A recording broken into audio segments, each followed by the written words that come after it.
Adam here with Brooksaw Antiques. Today we have this 1966 Hermes 3000 vintage portable typewriter. I'm going to show you how to use the functions and make sure they all work. Made in Switzerland and the best typewriter of all time. Also known as the Bentley of typewriters, and this is the second generation of the Hermes 3000. The first generation is similar with a curvier top. The third generation is much different. Hard plastic shell, super boxy. All three have the same top performance. Up top is the adjustable paper guide. This helps you guide the page in straight. I'm going to line that up with the edge of the platen, which is the main roller that feeds the paper. And this is the paper support arm that flips up from the back. This is the paper bale that sits on top. It's got two adjustable rollers, a scale, and the margin indicators in red. To set the margins, you just put the cursor to the carriage to where you want it, flip the switch on underneath the carriage release, and it sends the margin to that spot. If you want it closer to the edge, you just hold it and push it to where you want it and let it go. And you can see the margin indicator in red there to where that margin is. Same concept with the right side. Right now it's pretty close to the edge, but if you wanted it towards the middle, you just put the carriage to where you want it, flip the switch underneath the carriage release, and it sends it to that spot. If you want it closer to the edge, you just hold the carriage release and the margin at the same time, push it to where you want it, let it go, and that's where that margin is.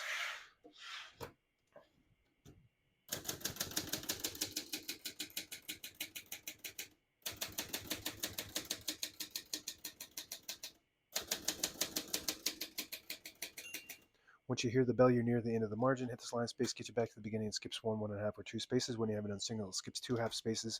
When you have it in the middle, it skips 3 half spaces. When you have it on 2, it skips 4 half spaces. We're going to keep that on single for now and finish typing.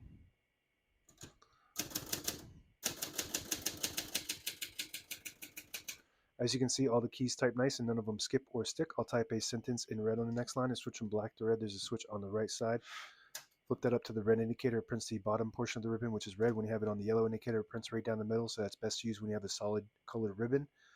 It just allows you to type the bottom, top, and middle. When you have it on the blue indicator, it prints the top portion of the ribbon, which is black. When you have it all the way down on the silver indicator, it prints no ink at all. It just leaves a stencil for copying purposes. We're going to move that up for red. Oops. Let's backspace on that.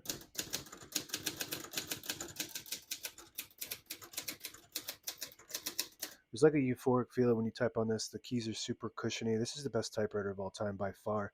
It's like the Olympia SM9 comes in second, in my opinion, but it's kind of like a far distant second as far as performance goes. The Olympia SM9 is a much more durable machine and super well engineered, but this is like like a Rolex. Super, it's just amazing. This has director pica typeface, really eligible print, really good quality print, pica, 10 characters per inch. To pull the page out easy, there's a switch on the right side. Flip that towards you, unlocks the rollers underneath the platen, allowing you to pull the page out easier. Load thicker paper like carbon copy or cardstock. Make sure you flip that back before you load the next page or else it won't load correctly. Going to flip this down for now, put the color back on black. Got a shift on each side, a shift lock on the left to clear that. Just hit the shift button again, backspace on the left side. Right now we have one tab set right there, so we're just going to hit the all clear button. Make sure there's no tabs. And to set one tab, you just hit the set button right there, tab set, and it should set a tab right there. You can set as many tabs as you want in this model. If you want to clear just that one tab and not all the tabs, hit the tab clear button. And now we don't have any again, but I like to keep one set right there in the middle, so we're just going to set one right there. Very good. It's your backspace and margin release. When you get to the end of the margin, there's a mechanism that blocks you from printing. Hit that margin release. It does allow you to type past that all the way to the end. All right, this is your touch control. Right now I have it all the way down, which is low touch, low resistance. When you flip it up all the way up to the top, it increases the pressure when you hit the keys. You do have to hit the keys harder for them to print, but they respond faster the lower you go, the less tension. Open the hood from the back. It hooks into the front, snaps down on the back. All metal shell, very durable. All the brand new ribbons loaded on the left, so it's pulling clockwise to the right if you want to switch that direction. Manually, the side that you want it to go to, you just flip this switch, which is the ribbon guide, towards the middle on either side, the side you want it to go to, and it will swap to that side. This is meant to catch the eyelet at the end of the ribbon and swap the direction automatically, so you don't have to go in there and do that manually. But if you do, that's how you do it.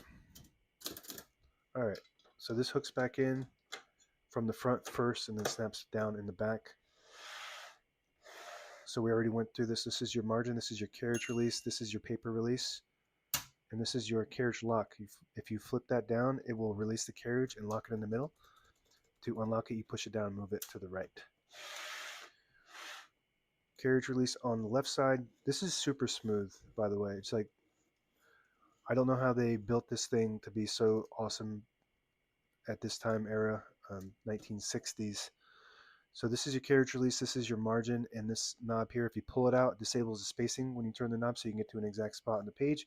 You push it in, you get the clicks. Each one of those clicks is a half a space. Same concept. If you move the line space selector all the way back, disables the spacing, you move it forward, you get the clicks. And that's it. Now available on eBay or Etsy or my new website, brooksawantiques.com.